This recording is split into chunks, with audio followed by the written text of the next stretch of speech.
Assalamualaikum warahmatullahi wabarakatuh. Sahabat sekalian, dalam beberapa hari terakhir ini saya mendapatkan sejumlah pertanyaan yang mirip terkait dengan apakah azab kubur itu ada ataukah tidak di dalam keimanan Islam. Apa pendapat Pak Agus, kata kawan-kawan? Ada yang menyampaikan pertanyaan secara lisan, ada yang melalui WhatsApp, ada yang melalui TikTok, dan sebagainya. Sahabat sekalian, sebenarnya saya telah melakukan kajian terkait dengan azab kubur ini belasan tahun yang lalu. Dan saya sudah menuliskan di dalam sebuah buku yang kontroversial dan banyak dilakukan kajiannya pada tahun 2006. Jadi hampir 20 tahun yang lalu. Ratusan kali buku itu telah dikaji, saya diundang ke berbagai kampus, ke berbagai pesantren, ke berbagai masjid dan komunitas-komunitas kajian.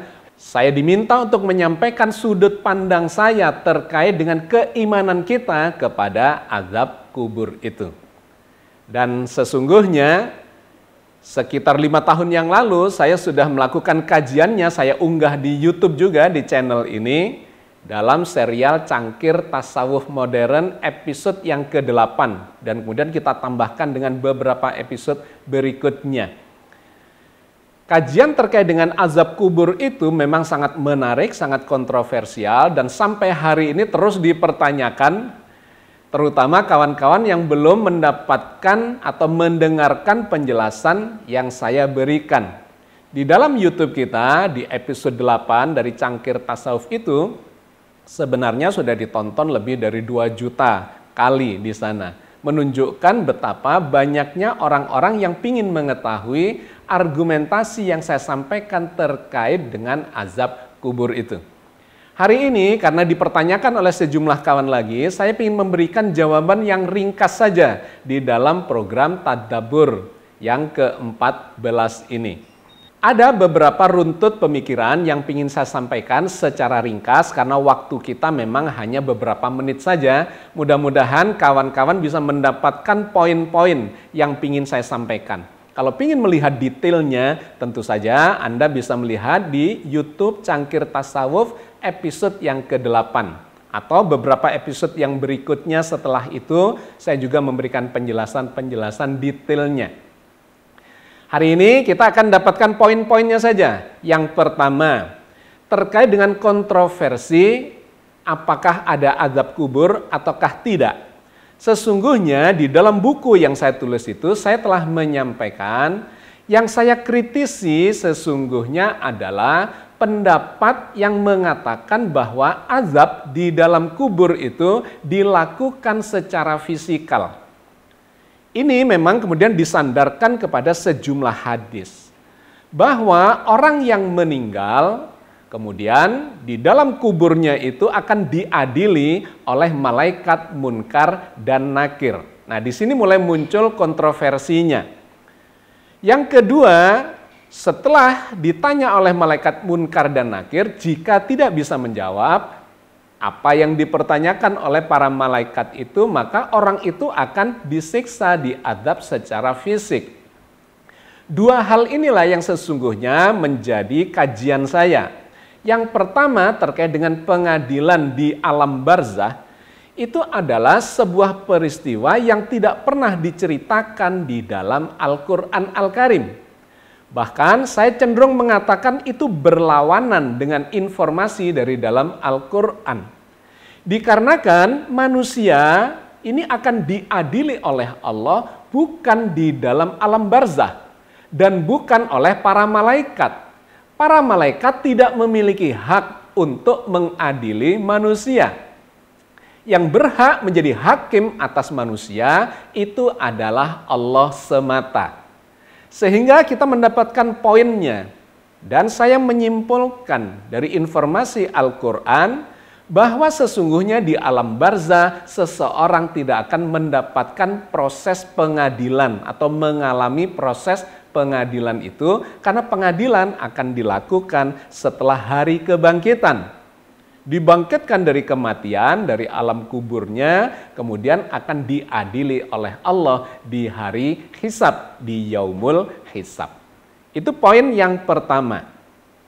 Poin yang kedua adalah terkait dengan pengadilan atau azab fisik di alam barzah. Saya juga mengkritisi, dikarenakan di dalam Al-Quran tidak ada informasi yang menunjukkan bahwa seseorang yang sudah meninggal itu akan diadili atau bahkan diazab secara fisikal. Kenapa? Ada beberapa pertimbangan. Yang pertama, pertimbangan secara logika. Bahwa manusia yang mengalami kematian itu tidak selalu badannya utuh. Memang di kalangan umat Islam, orang yang meninggal, ketika meninggal secara wajar, maka disucikan, dirawat, dan seterusnya, kemudian dimakamkan, dikuburkan, badannya masih utuh.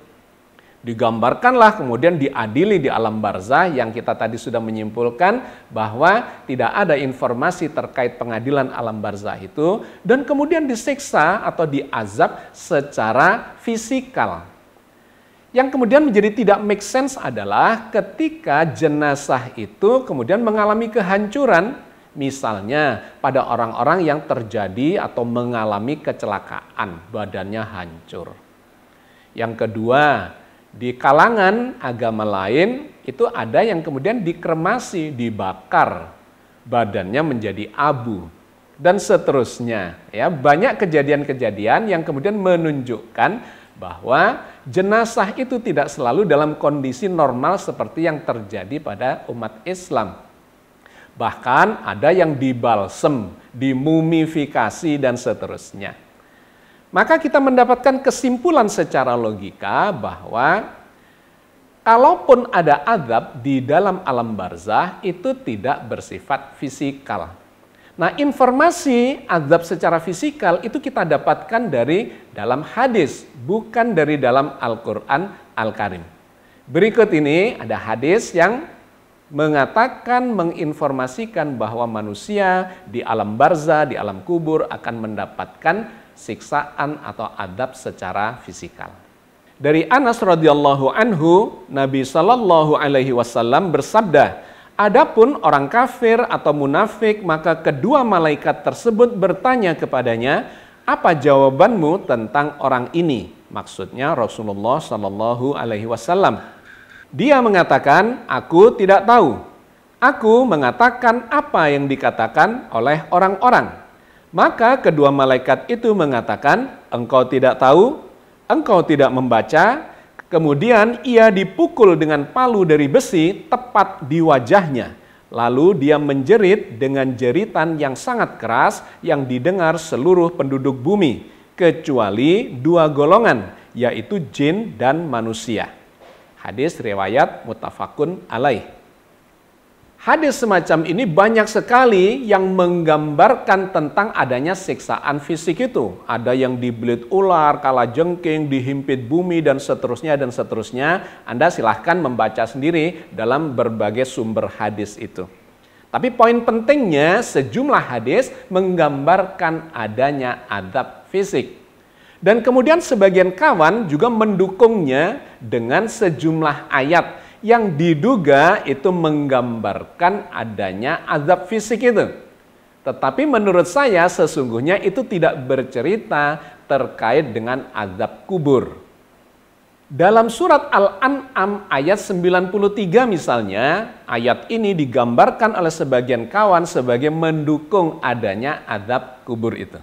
Walau tara idzidz zalimuna fi ghamaratil mauti wal malaikatu basitu aydihim akhriju anfusakum al yauma tujazzauna adzabal huni bima kuntum taquluna 'alallahi ghairal haq wa kuntum an ayatihi tastakbirun.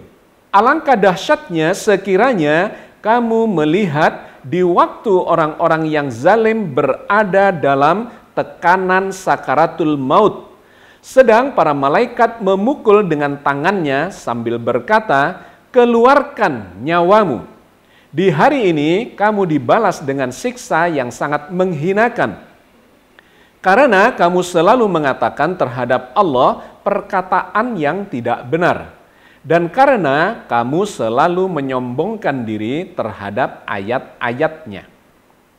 Digambarkan oleh ayat ini, para malaikat menyiksa, mengadab orang-orang yang sedang mengalami sakaratul maut.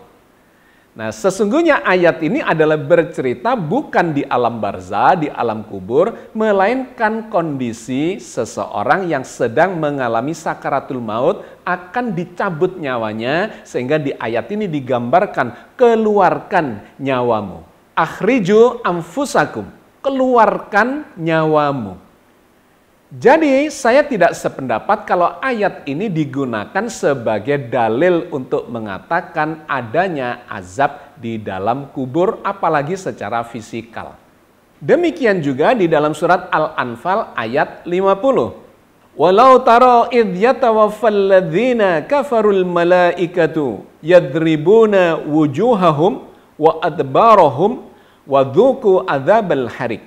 Seandainya kamu melihat ketika para malaikat mencabut jiwa orang-orang yang kafir seraya memukul muka dan punggung mereka dan berkata, rasakanlah olehmu siksa yang membakar. Sekali lagi, ayat ini juga digunakan sebagai landasan untuk menyimpulkan bahwa ada azab di dalam kubur dan bersifat fisikal. Tetapi kalau kita cermati, maka kita juga mendapatkan kesimpulan bahwa ayat ini menceritakan saat-saat kematian, saat para malaikat mencabut nyawa seseorang. Lantas sesungguhnya apa yang terjadi pada orang-orang yang sudah masuk ke alam barzah itu? Kalau kita kaji di dalam Al-Quran, maka ada 3 golongan. Yang pertama adalah golongan orang-orang yang mati syahid, yang gugur di jalan Allah. Dia tidak akan mengalami pengadilan karena memang tidak ada pengadilan, juga tidak mengalami siksa adab di dalam kubur, bahkan digambarkan mendapat rezeki dari Allah. Allah berfirman di dalam surat Ali Imran 169. Wala tahsabannalladzina qutilu fi sabilillahi amwata bal ahya'un inda rabbihim yurzakun. Janganlah kamu mengira bahwa orang-orang yang gugur di jalan Allah itu mati. Bahkan mereka itu hidup di sisi Tuhannya dengan mendapat rezeki. Kelompok yang kedua adalah kelompok yang sebaliknya, yaitu orang-orang yang meninggal dalam keadaan kafir. Digambarkan dalam sejumlah ayat, di antaranya diwakilkan kepada Fir'aun yang memang sampai meninggalnya dia dalam keadaan kafir. Allah berfirman di dalam surat Al-Mu'min atau surat Ghafir ayat 46. An-naru yu'raduna 'alaiha ghuduwan wa 'ashiyah wa yauma taqumus sa'ah adkhilu ala fir'auna asyaddal 'adab. Kepada mereka ditampakkan neraka pada pagi dan petang hari. Dan pada hari terjadinya kiamat, dikatakan kepada malaikat, masukkanlah Fir'aun dan kaumnya ke dalam azab yang sangat keras. Ayat ini memberikan gambaran bahwa Fir'aun dan kaumnya itu ketika berada di alam barzah, itu mendapatkan teror yang bersifat mental, bukan azab fisikal, melainkan ditampakkan neraka pada pagi dan petang hari. Jadi sesungguhnya inilah yang dimaksudkan sebagai azab kubur itu. Bukan azab yang bersifat badania, melainkan azab yang bersifat teror mental. Dikarenakan badannya memang sudah hancur. Ada yang dimumifikasi, ada yang dikremasi, dibakar, dan sebagainya. Maka kehidupan alam barzah sesungguhnya adalah kehidupan di alam jiwa. Seseorang bisa mengalami teror mental seperti mimpi buruk dan dia memang merasa tersiksa di alam barzah itu. Dan barulah nanti di hari kiamat, kata ayat ini, masukkan Fir'aun dan kaumnya ke neraka. Barulah di sana bersifat fisikal. Itu adalah kelompok yang kedua. Kelompok yang ketiga yang masuk alam barzah adalah orang-orang yang dia ini belum dipastikan apakah pahalanya lebih besar dari dosanya ataukah sebaliknya dosanya lebih besar dari pahalanya. Orang-orang yang seperti ini menunggu pengadilan nanti di hari akhirat, yaumul hisab. Dan selama di alam barzah, dia ditidurkan oleh Allah sampai nanti waktunya datang hari kebangkitan. Allah berfirman misalnya di dalam surat Yasin ayat 52 sampai 54 yang artinya, mereka berkata, aduhai celakalah kami, siapakah yang membangkitkan kami dari tempat tidur kami atau dari kuburan kami? Inilah yang dijanjikan Tuhan yang Maha Pemurah dan benarlah Rasul-Rasulnya. Tidak adalah teriakan itu selain sekali teriakan saja. Maka tiba-tiba mereka semua dikumpulkan kepada kami. Maka pada hari itu seseorang tidak akan dirugikan sedikit pun dan kamu tidak dibalasi kecuali dengan apa yang telah kamu kerjakan. Demikianlah sahabat sekalian, saya kira kita sudah mendapatkan benang merahnya bagaimana Al-Quran menggambarkan kehidupan di alam barzah itu. Bahwa tidak ada pengadilan di dalam alam barzah, tidak ada azab yang bersifat badania, melainkan azab yang bersifat kejiwaan, yaitu ditampakkan neraka pada pagi dan petang hari kepada orang-orang yang berdosa. Sedangkan orang-orang yang gugur di jalan Allah justru mendapat rezeki, dan orang-orang yang belum jelas pahala dan dosanya nanti akan diadili di yaumul hisab. Billahi taufiq wal hidayah. Assalamualaikum warahmatullahi wabarakatuh.